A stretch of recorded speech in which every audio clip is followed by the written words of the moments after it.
Olá, meus irmãos, uma boa noite a todos.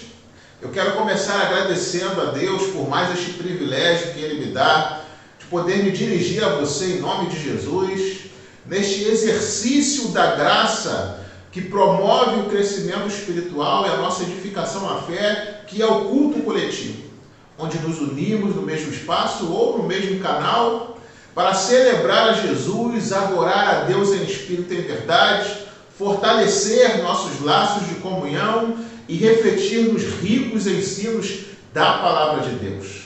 Portanto, vamos chegando e sejam todos muito bem-vindos para juntos adorarmos a Jesus aqui no canal da Primeira Igreja Batista em Vila do Sol.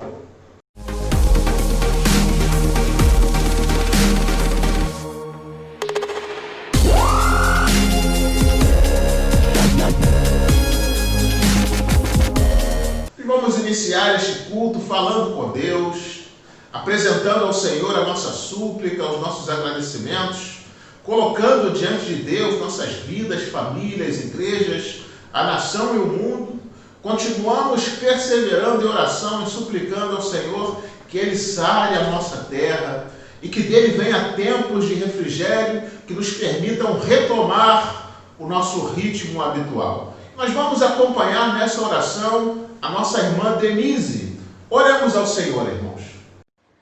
Senhor Deus e Pai, nós te louvamos, Senhor, nesta noite, pela Tua presença, ó Deus, constante e notória em nossas vidas. Te agradecemos, ó Deus, porque o Senhor tem nos sustentado, porque o Senhor tem nos dado saúde, o Senhor tem cuidado de nós. Ó Deus, muito obrigado, ó Deus, porque nós podemos ver a Tua mão sobre as nossas vidas dia após dia. Senhor, neste momento, Senhor, queremos Te suplicar pela nossa nação, Te suplicar que o Senhor entre com as Tuas providências, ó Deus, no nosso país, vem estar repreendendo, ó Deus, essa enfermidade que tem nos assolado, ó Deus. Ó Deus, nós sabemos que o Senhor tem todo o poder em Suas mãos e que se o Senhor quiser, o Senhor pode. E nós cremos assim e Te suplicamos, ó Deus, que o Senhor possa estar, ó Deus, operando em nossa nação, em nosso país, ó Deus, a nosso favor. Deus, o Senhor sabe quanto sentimos falta de estarmos juntos, cultuando o Senhor, no templo, ó Deus, na Tua casa, ali junto com os nossos irmãos. E nós Te pedimos, ó Deus, que breve, ó Deus, possamos estar juntos novamente, Senhor, para agradecer ao Senhor e continuar Te servindo, ó Deus, em união. Ó Deus, nós Te pedimos, todavia, que seja feita a Tua vontade, pois o Senhor sabe, ó Deus, o que é melhor para cada um de nós. E, ó Deus, a Tua palavra, Senhor, é a verdade, e nós temos visto, ó Deus, ela se cumprir dia após dia. E, ó Deus, nós sabemos que tudo isso, ó Deus, a Tua palavra já nos advertia acerca, ó Deus, dos finais dos tempos, e nós vemos, ó Deus, tudo, ó Deus, se cumprir. Portanto, Deus, nós Te pedimos, Senhor, mas ao mesmo tempo colocamos, ó Deus, em Tuas mãos e Te pedimos que seja feita a Tua vontade soberana, ó Deus, sobre as nossas vidas, sobre a nossa nação.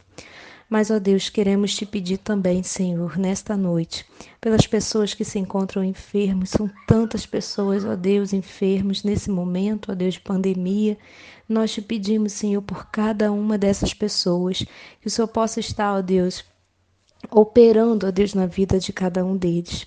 Que, ó Deus, aquelas pessoas que ainda não reconheceram o Senhor como o único e suficiente Salvador, que seja esse um momento, ó Deus, de reflexão, ó Pai, em nome de Jesus.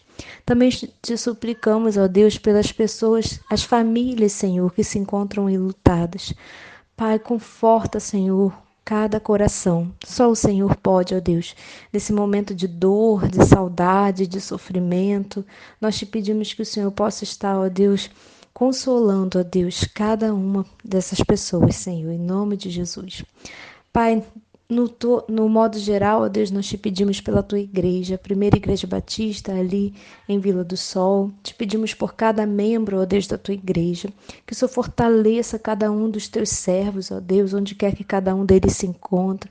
Que não venha haver desânimo, ó Deus, pelo contrário, que venha haver sede, ó Deus, da tua palavra, sede de ouvir, ó Deus, os ensinamentos do Senhor, vontade, ó Pai, aquele desejo ardente nos seus corações de estar juntos novamente, Senhor, que a cada dia mais, ó Deus, o teu povo possa te buscar, ó Deus, em espírito e em verdade, assim como nos diz, ó Deus, a tua palavra. Ó Pai, te suplicamos, ó Deus, por tudo, ó Deus, todos os departamentos, ó Pai, da tua igreja, Senhor, todas as áreas da tua igreja, que o Senhor possa estar abençoando, ó Deus, poderosamente. Deus, te pedimos, Senhor, pela direção, ó Deus, ali da tua igreja, teu servo, ó Deus, pastor. Use, ó Deus, poderosamente como instrumento vivo em tuas mãos. Capacite, ó Deus, cada dia mais e mais, que ele venha falar unicamente de ti e que possa, ó Deus, falar a cada coração, ó Deus, que estiver ouvindo, ó Deus, e que possamos estar refletindo na tua palavra e colocando-as, ó Pai, em prática, ó Senhor, em nome de Jesus. Pai, tudo isso nós te agradecemos, Senhor, nós te pedimos e já te agradecemos, na certeza de que o Senhor nos ouve, na certeza de que o Senhor irá fazer o melhor para o teu povo, ó Deus, em nome de Jesus. Amém, Senhor. Amém. Seguiremos louvando a Deus com o hino de número 476 do cantor cristão, Brilho Celeste. Louvemos ao Senhor, igreja.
Louvado seja Deus, vamos ler a Bíblia, vamos seguir lendo a palavra do Senhor, um texto rico que se encontra em Romanos, capítulo 5, versículos de 6 a 8, e também João 3,16, onde vai nos dizer assim a palavra de Deus, irmãos. Porque Cristo, quando nós ainda éramos fracos, morreu ao seu tempo pelos ímpios. Dificilmente alguém morreria por um justo, pois pode ser que pelo bom alguém se anime a morrer. Mas Deus prova o seu amor para conosco pelo fato de ter Cristo morrido por nós, sendo nós ainda pecadores. Porque Deus amou o mundo de tal maneira que deu seu Filho unigênito para que todo o que nele crê não pereça, mas tenha a vida eterna. Seguiremos louvando ao Senhor ainda com um período de cânticos e vamos louvar a Deus com muita alegria, como Deus merece, pois Ele sempre merece o nosso melhor, irmãos. Louvemos ao Senhor.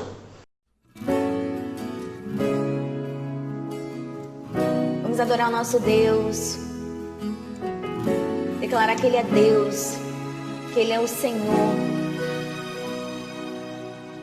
Se o sol se pôr e a noite chegar, Tu és quem me guia. Se a tempestade me alcançar, Tu és meu abrigo. Se o mar me submergir, a Tua mão me traz à tona pra respirar e me faz andar sobre as águas. Tu és o Deus da minha salvação, és o meu dono, minha paixão, minha canção e o meu louvor. Se o sol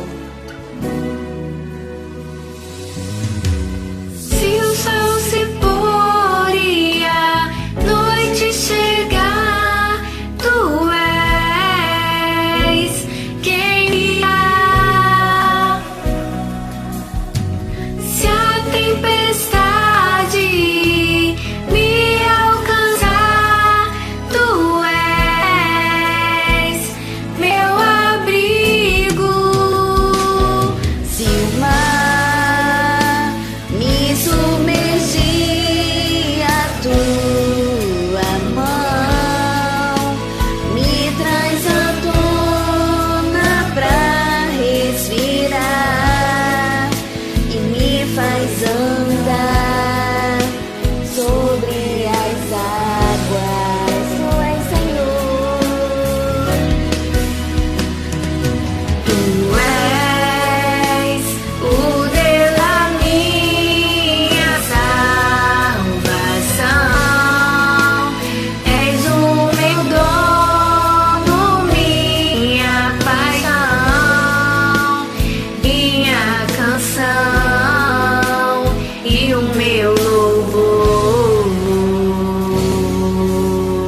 Amém.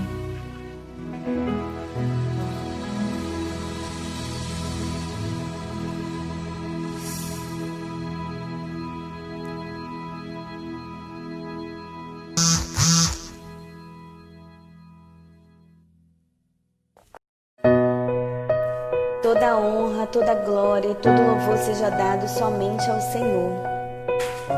Vamos adorar Ele, que é digno de toda honra.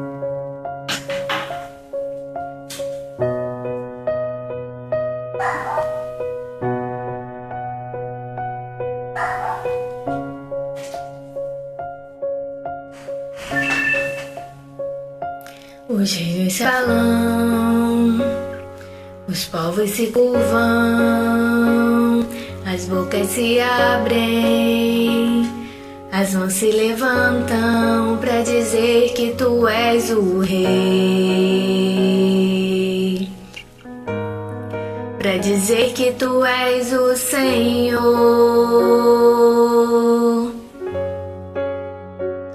Os reinos se abalam, os povos se curvam, as bocas se abrem, as mãos se levantam pra dizer que tu és o Rei, pra dizer que tu és o Senhor.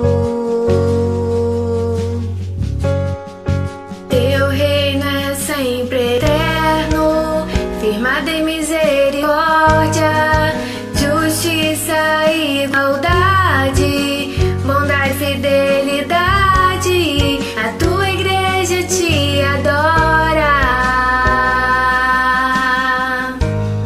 a tua igreja te adora.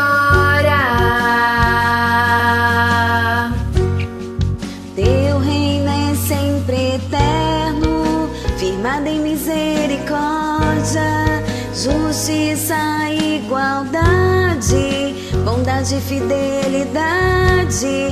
A tua igreja te adora,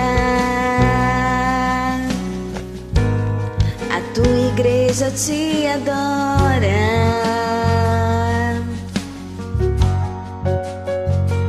Os rios se abalam, os povos se curvam,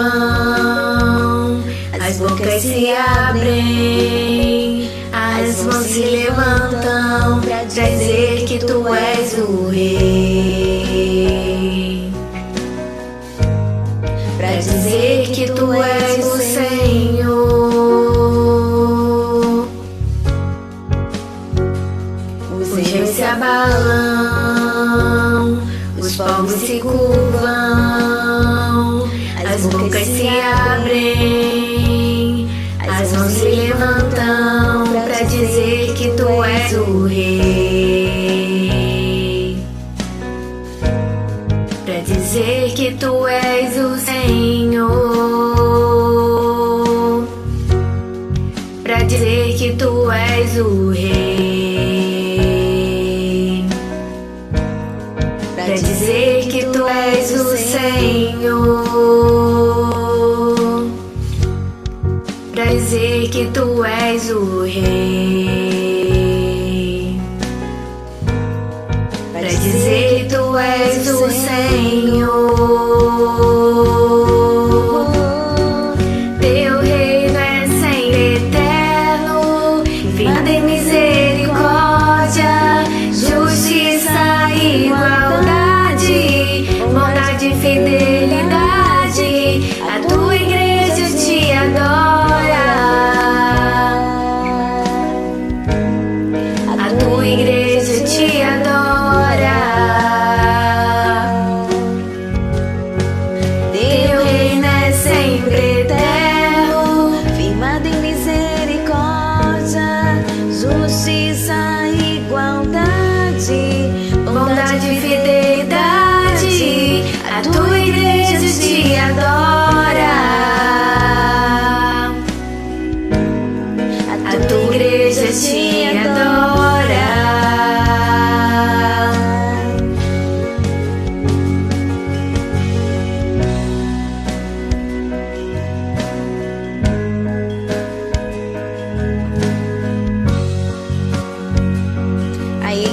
todo louvor, toda adoração, somente ao nosso Deus, que é digno de toda honra e de toda glória. Somente a Ele devemos adorar, porque entendemos que é dele que vem o nosso socorro.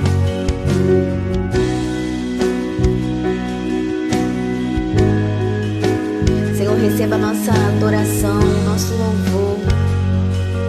E o Senhor seja engrandecido a cada dia.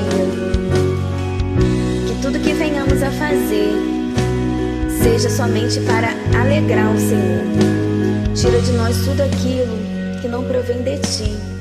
Entregamos as nossas vidas ao Senhor. Amém.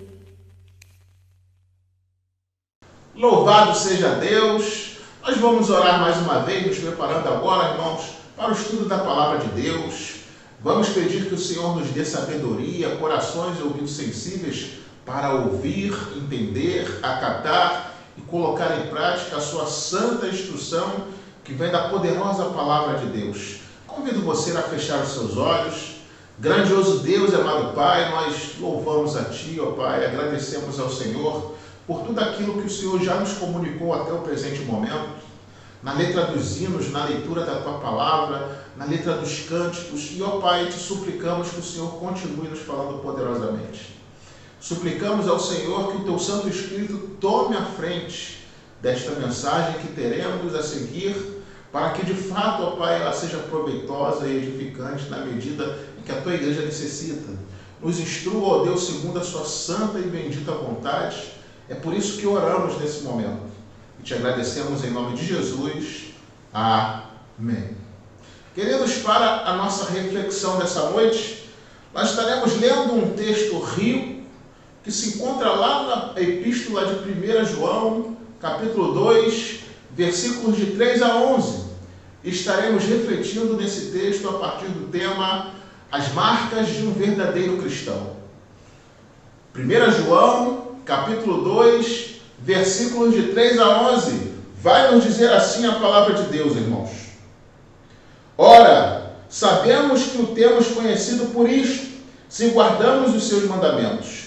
Aquele que diz, eu o conheço e não guarda os seus mandamentos, é mentiroso, e nele não está a verdade. Aquele, entretanto, que guarda a sua palavra, nele verdadeiramente tem sido aperfeiçoado o amor de Deus. Nisto sabemos que estamos nele. Aquele que diz que permanece nele, esse deve também andar, assim como ele andou. Amados, não vos escrevo mandamento novo, senão o mandamento antigo, o qual desde o princípio tiveste. Esse mandamento antigo é a palavra que ouviste. Todavia vos escrevo um novo mandamento, aquilo que é verdadeiro nele e em vós, porque as trevas se vão dissipando e a verdadeira luz já brilha. Aquele que diz estar na luz e odeia a seu irmão, até agora está nas trevas. Aquele que ama a seu irmão permanece na luz, e nele não há nenhum tropeço. Aquele, porém, que odeia seu irmão está nas trevas e anda nas trevas, e não sabe para onde vai, porque as trevas lhe cegam os olhos. As marcas de um verdadeiro cristão. Meus irmãos, no capítulo 1, no capítulo anterior a este, o apóstolo João identificou 3 marcas de um falso cristão. Ele tenta enganar os outros, ele tenta enganar a si mesmo, ele tenta enganar a Deus. Agora o apóstolo vai falar sobre as marcas do verdadeiro cristão. Quais são os critérios para avaliarmos se uma pessoa é verdadeiramente salva? Quais são os sinais distintivos de um verdadeiro cristão? Num contexto como o atual, de muitas igrejas, muitas denominações e muitas doutrinas, como nós podemos saber se uma pessoa é verdadeiramente convertida? João escreve para falar sobre as marcas do verdadeiro cristão. Existem 3 provas básicas. A prova moral, que está na obediência do cristão à palavra de Deus, na sua semelhança ao exemplo de Cristo. Tem a prova social, que fala do amor, e lá no capítulo 5, versículos 1 e 12, fala da prova doutrinária e faz uma abordagem sobre a fé em Cristo. nós só podemos conhecer um cristão verdadeiro checando a sua vida com o modelo de Jesus, que é o único e verdadeiro aferidor de medidas de Deus. O crente precisa andar como Cristo andou, ele precisa amar como Cristo amou, ele precisa ter a vida que Cristo doou, e isso precisa ser um objetivo para ele. A Bíblia não economiza em ensinar que o cristão deve ter o foco de ser semelhante a Cristo. Citando algumas passagens bíblicas que nos afirmam isso, temos Filipenses 2, de 5 a 9, que diz: tende em vós o mesmo sentimento que houve também em Cristo Jesus, porque ele, subsistindo em forma de Deus, não julgou como usurpação o ser igual a Deus. Antes a si mesmo se esvaziou, assumindo a forma de servo, tornando-se em semelhança de homens e reconhecido em figura humana. A si mesmo se humilhou, tornando-se obediente até a morte de cruz, pelo que também Deus o exaltou soberanamente e lhe deu um nome que está acima de todo nome. Hebreus 12, versículos 1 e 2, seguindo esta mesma linha, nos diz: portanto, também nós, visto que temos a rodear-nos tão grande nuvem de testemunhas, desembaraçando-nos de todo o peso e do pecado que tão de perto nos assedia, corramos com perseverança a carreira que nos está proposta, olhando firmemente para o autor e consumador da fé, Jesus, o qual, em troca da alegria que lhe está proposta, suportou a cruz, e não fazendo caso da vergonha que sofreu, hoje está sentado à destra do trono de Deus. Efésios 4, versículos 13 e 14, na mesma linha, nos estabelece a meta, até que todos cheguemos à unidade da fé e do pleno conhecimento do Filho de Deus, ao estado de pessoa madura, à medida da estatura da plenitude de Cristo, para que não mais sejamos como meninos, agitados de um lado para o outro e levados ao redor por todo o vento de doutrina, pela artimanha dos homens, pela astúcia com que induzem ao erro. E tantos outros textos bíblicos que nos mostrarão que a verdadeira marca do cristão convertido de verdade está na sua semelhança com o caráter de Cristo e na sua identificação com seus projetos e propósitos. Em nosso texto base, refletiremos em dois desses emblemas, dessas marcas distintivas que atestam a veracidade da fé e da conversão genuína. Em primeiro lugar, a prova moral, que é a obediência, conforme está disposto aqui nos versículos 3 ao 6. Conhecer a Deus, permanecer em Deus e ter comunhão com Deus é a própria essência da vida eterna. Agostinho disse: Deus nos criou para Ele mesmo e a nossa alma não encontrará repouso até descansarmos nele. Antigamente, os gregos pensavam e queriam impor esse pensamento de que podiam conhecer a Deus simplesmente através da razão. O gnosticismo, na época do Novo Testamento, defendia a supremacia do conhecimento. Eles se consideravam superiores aos outros homens e principalmente aos cristãos. Eles se consideravam uma casta espiritual diferenciada e superior. Para ele, os caminhos de Deus eram intelecto. O cristianismo deveria se converter em uma satisfação intelectual em vez de uma ação moral. Por isso, os grandes pensadores, a alta corte, os assim chamados detentores da verdade de seu tempo, eram os maiores protagonistas e promotores da vergonha moral de seus dias. A vida moral no mundo greco-romano, seguindo essa linha de pensamento, e lá no Novo Testamento, na época do Novo Testamento, era um verdadeiro caos sem lei. Naquele tempo, a vergonha parecia ter sumido da terra. É quase impossível mencionar um grande pensador da filosofia grega que não tivesse a sua amante, por exemplo.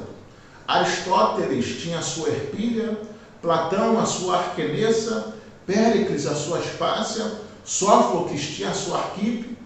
A promiscuidade grega dificilmente pode ser melhor descrita do que pelo fato de que quando um homem chamado Solon foi o primeiro a legalizar a prostituição e a abrir os prostíbulos do Estado, os lucros destes prostíbulos eram usados para construir os templos dos deuses gregos.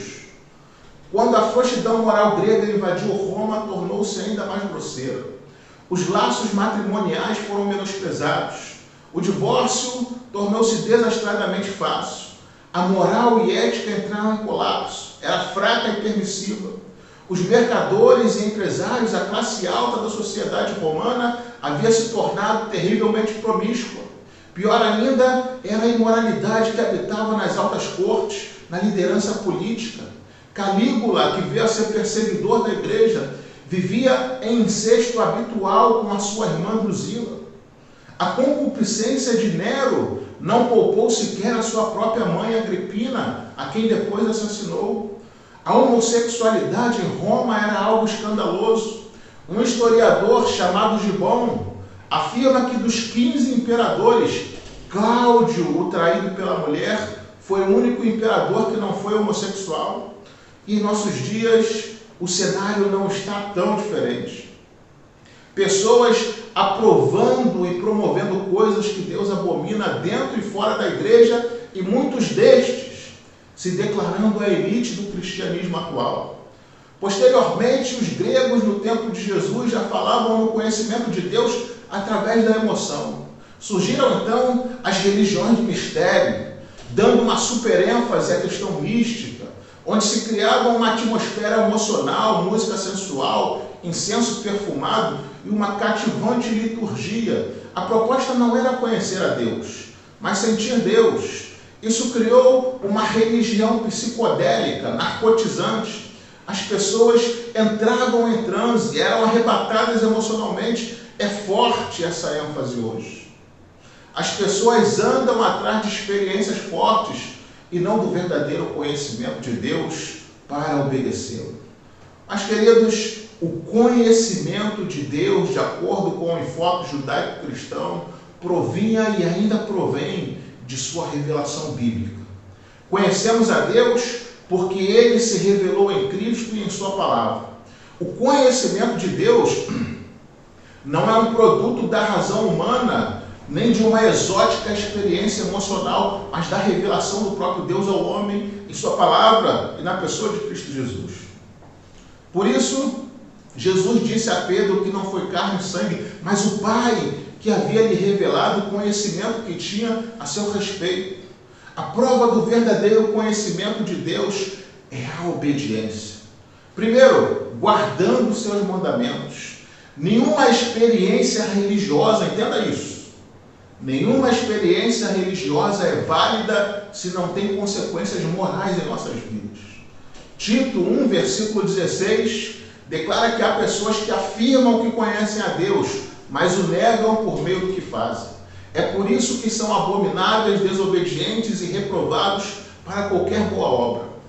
Por outro lado, a mesma epístola de Tito declara no capítulo 2, versículos 11 e 12, que a graça de Deus se manifestou salvadora a todos os homens, educando-nos para que, renegadas as impiedades e as paixões mundanas, vivamos no presente século sensata, justa e piedosamente. Não conhecemos a Deus pelo tanto de informação que temos na mente, mas pelo quanto de obediência manifestamos em nossa vida. As palavras de um homem devem ser provadas e aprovadas por sua obra.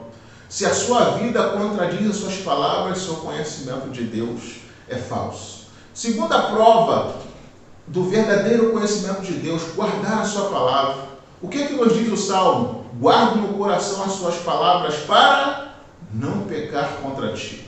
O verdadeiro amor se expressa não em linguagem sentimental ou em experiência mística, mas na obediência moral que está em harmonia com os preceitos bíblicos. Terceira prova do verdadeiro conhecimento de Deus, andar como Cristo andou. E como foi que Cristo andou, irmãos?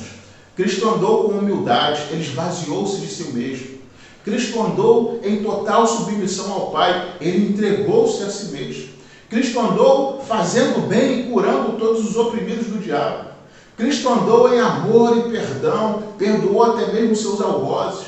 Cristo foi mal compreendido, foi atacado, perseguido, foi cuspido, foi pregado na cruz.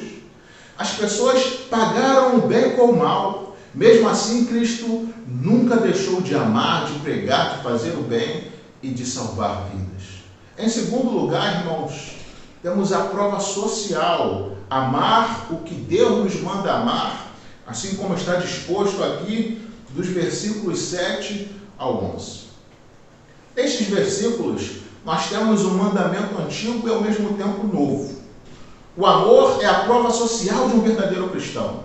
Quem não ama não é nascido de Deus, porque Deus é amor e o Filho precisa ter a natureza do Pai.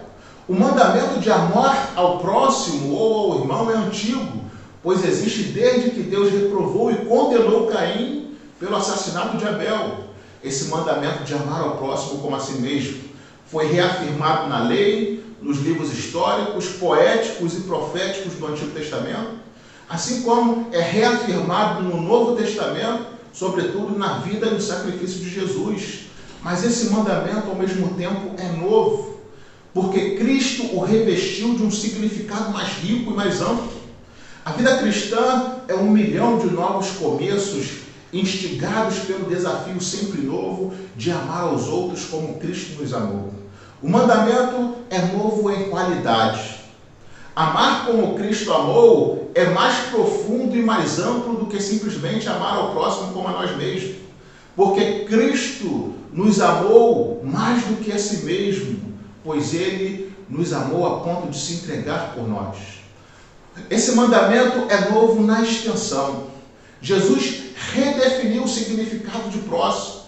O próximo que devemos amar é qualquer pessoa que precise da nossa compaixão, independente de raça ou posição. Temos esse exemplo na parábola do bom samaritano. O amor busca o pecador. Os judeus pensavam que os gentios eram combustível para o fogo do inferno, mas Cristo tornou-se amigo dos pecadores. Jesus estendeu as fronteiras do amor. Precisamos conhecer o comprimento, a largura, a altura e a profundidade do amor de Deus. Cristo amou seus próprios inimigos, amou e convidou o mundo inteiro a uma novidade de vida, livre do pecado e desfrutando da plenitude do seu amor. O amor não pode ser neutro. Luz e amor, trevas e ódio pertencem a si mutuamente. O verdadeiro cristão que conhece a Deus e anda na luz, obedece a Deus e ama seu irmão. Vê-se então a genuinidade de sua fé em sua correta relação com Deus e com o próximo. Deve existir coerência entre o dizer e o fazer, irmãos. Não há meio termo nem neutralidade nas relações pessoais. Nós não podemos estar em comunhão com Deus e com as relações quebradas com o nosso irmão ao mesmo tempo. Não podemos cantar hinos que falam de amor e ao mesmo tempo guardarmos mágoa no coração. João fala de amar não o erro, não o pecado. Até porque no texto bíblico seguinte a esse nosso texto base, ele fala exatamente do amor que Deus reprova. Mas João está falando aqui de amar o irmão, aquele com quem convivemos, aquele que conhecemos as suas fraquezas. É fácil amar as pessoas distantes que nós conhecemos, nós não conhecemos. Declarar que o Evangelho precisa chegar e reinar em seus corações, mas no plano de Deus, devemos começar amando os membros da nossa família, os irmãos da nossa igreja com quem estamos em contato a todo tempo. O apóstolo João está escrevendo para a nossa igreja, para todas as igrejas de hoje. A quem na igreja você evita? A quem na igreja você ataca com palavras? A quem na igreja você despreza? A quem na igreja você precisa pedir perdão ou perdoar? O amor não produz tropeço nem para si, nem para os outros, como vemos no versículo 10. A palavra tropeço, traduzida aqui, vem da palavra grega escândalo. Um crente que guarda ódio ou mágoa em seu coração, ele encontra em si mesmo tropeço para crescer e para ter comunhão com Deus, consigo e com o próximo. Um crente que não ama é uma pedra de tropeço para os outros crentes. Ele cria problema onde está. Em vez de ser bênção, é atraso. Em vez de ser pacificador, ele é um perturbador. Em vez de apagar o fogo, ele é um incendiário. As pessoas que nos perturbam e nos incomodam são colocadas em nossos caminhos pelo próprio Cristo, para que nós amemos a elas no poder do seu amor. Se recusarmos, tropeçamos no próprio mandamento do Senhor. Muitas vezes, Vemos o nosso próximo como nosso concorrente. Outras vezes tratamos o nosso irmão como nosso inimigo. Puxamos-lhe tapete, falamos mal pelas costas. Outras vezes olhamos o nosso irmão com desprezo, com frieza, com desdém, com deboche. Cristo não é assim, não agiu assim, não nos ensinou assim. A mágoa traz grandes tragédias para quem nutre e para quem ele é dirigido. Quem guarda mágoa no coração não pode orar, não pode ofertar, não pode receber o perdão. Quem guarda mágoa no coração perde a saúde, perde a paz, perde a intimidade com Deus e mais. Segundo o versículo 11, onde há mágoa não há salvação, onde há mágoa não há santificação, onde há mágoa não há direção segura. O propósito de João é que não haja em nós nada que faça os outros tropeçarem, mas também não deve haver nada em nós que nos faça tropeçar. Se Deus é amor, se Cristo nos manda amar, se o amor é um teste do verdadeiro conhecimento de Deus, então é impossível termos comunhão com Deus e com os irmãos sem o amor. O amor não é cego, o ódio sim, ele nos cega. Uma pessoa amargurada fica cega, seu raciocínio obscurece, perde o equilíbrio, o discernimento e o bom senso. Concluindo nossa mensagem dessa noite, devemos nos perguntar: eu sou um verdadeiro cristão? Eu trago comigo e em minha vida a marca da obediência e do amor?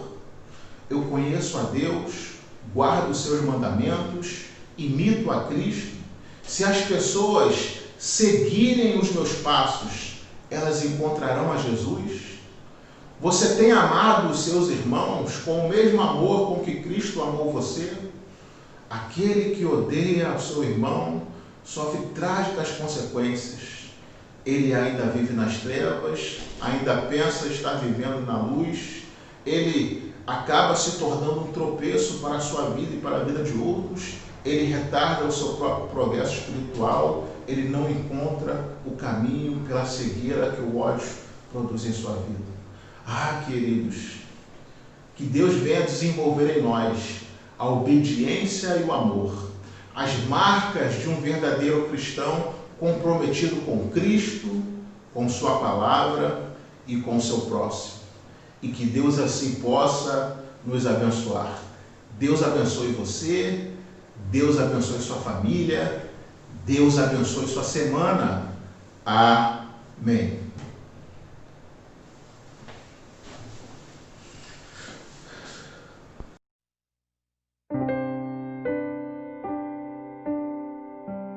Eis o amor, vasto oceano, doce fonte a jorrar, quando o príncipe da vida sangue deu pra nos salvar. Desse amor quem não se lembra, seu louvor quem cessará, pelos céus, dias eternos, ninguém dele esquecerá.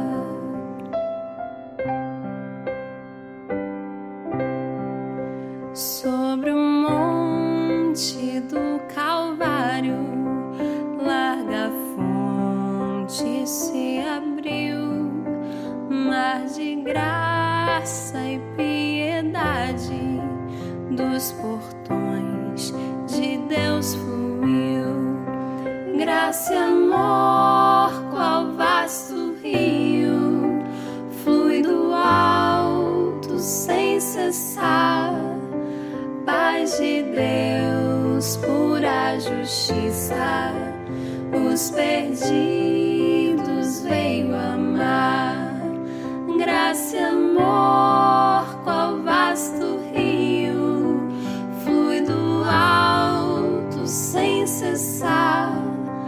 Paz de Deus, pura justiça, os perdidos veio amar.